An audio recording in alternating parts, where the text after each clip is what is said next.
right, I'm picking up my Guild guitar. Oh, we just finished, just in time. Just kidding. There's Pat.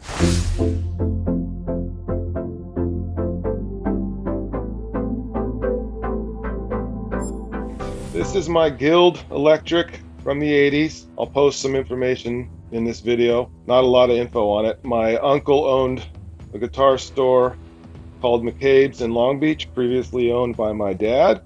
And he went electric in the early 80s with the help of a guitar player named Sean Clegg, who was my first guitar teacher. And long story short, I sanded all the red paint off of this at one point, and I sanded off the name Guild on the headstock. Anyway, bottom line is this thing has not had a fret job since I've owned it.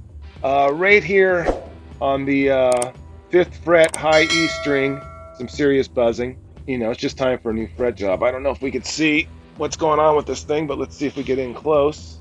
So we're gonna go see my friend Pat here in Vegas, who's an awesome luthier. And by the way, yes, these are EMGs, some of the earliest EMGs. It's a little dusty. And yes, this is a Kahler, original. Still works. Rosewood fretboard. And this thing plays like a little hot rod, like a little Ferrari. Everybody that plays it loves it. Super low action. You know, I've used it for cover gigs doing Bruno Mars all the way to Pat Benatar and Van Halen. So let's go see Pat and get this thing tuned up a bit.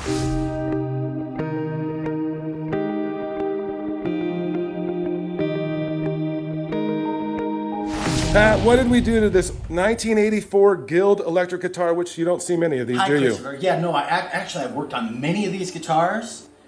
No, just kidding. I've never seen one.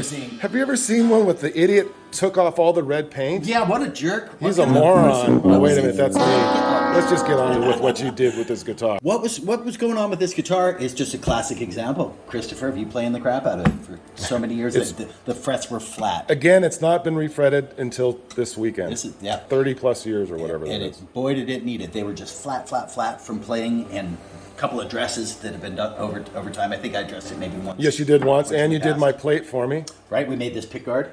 Yep, awesomeness. Sexy. The old one, the original one, warped. I remember from the Vegas heat. I've still got the broken one in my garage. It's going to need new frets because everything was so low and uneven and worn and pitted, and the neck was twisting. Vegas and deserts are just brutal. So we did adjust the neck. Brutal. Now what we did is we got the neck adjusting properly because the truss rod was not functioning, so I put it on a neck heater, which basically the neck was stuck in an overbowed position and the truss rod was completely loose. Okay. Nowhere to go. So what we had to do is basically put a neck heater on and force the guitar into a concaved position. All right. Heat it, and that takes several hours of on and off depending on how the guitar behaves. This is the neck jig. Oh, cool. Right here, these straps here, we strapped on the body, put the guitar in here. You've done this before, I see. Oh, we've done this many times before.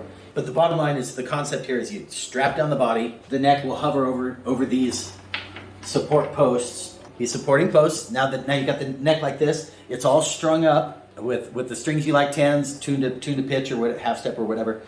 Now the body's static, and then you raise up these little supports, crank them all down so that now the neck is being supported. Then we can cut off the strings. Oh, wow, that's cool. Then we can cut off the strings, and the guitar is almost like asleep. It's almost anesthesia. So then we can do everything we want to do with straight edges and lights behind to see the ups and downs and the twists and the bumps and the dips in the fingerboard. So we pull out the frets, and like I said, it's sitting here static. Neck is supported. It thinks it still has strings on it. Right. And then it's all mine. Then it's new frets in. Then we take different radius blocks. This was a 12, so that's what we actually have. Your guitar is a 12-inch radius at this point. I never knew that. Pretty much what was on there before. And then we could true up the fingerboard, check it with straight edges, make sure everything's good with my light behind. And then we true it up and take it over to the fretting bench, and then we fret it up, put in all the frets, which you should be looking below where you'll see pictures.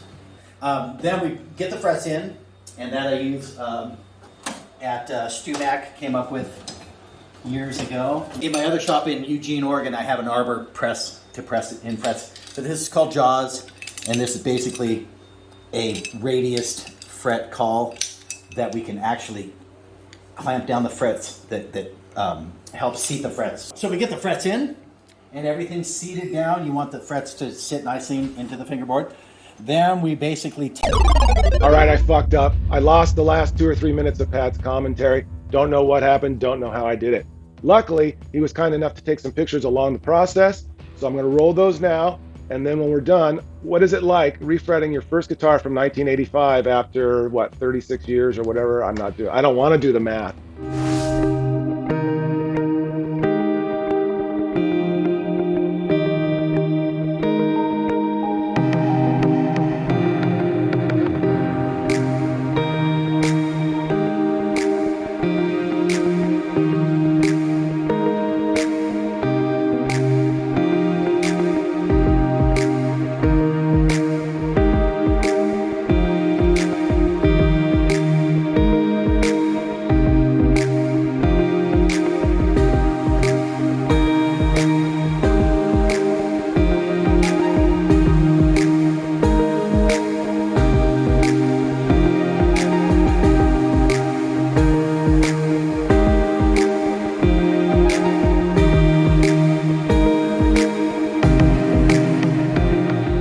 All right, it's just been a couple of days, but take a look.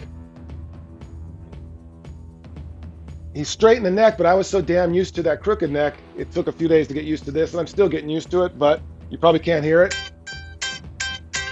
Maybe I'll play a little bit in the amp here in a second, but I just wanted to give you a rundown. But the intonation is great, as usual, when I deal with Pat. That's very important. Also, when I refinished this thing, you know, I didn't know what the hell I was doing. I just sanded off the paint for some reason. It made this a little sticky. So Pat also was able to sand this down, put a little bit more slippery type of finish on it. Action, intonation, new frets. I think he had to raise the nut up a bit because the thing was so twisted from beginning.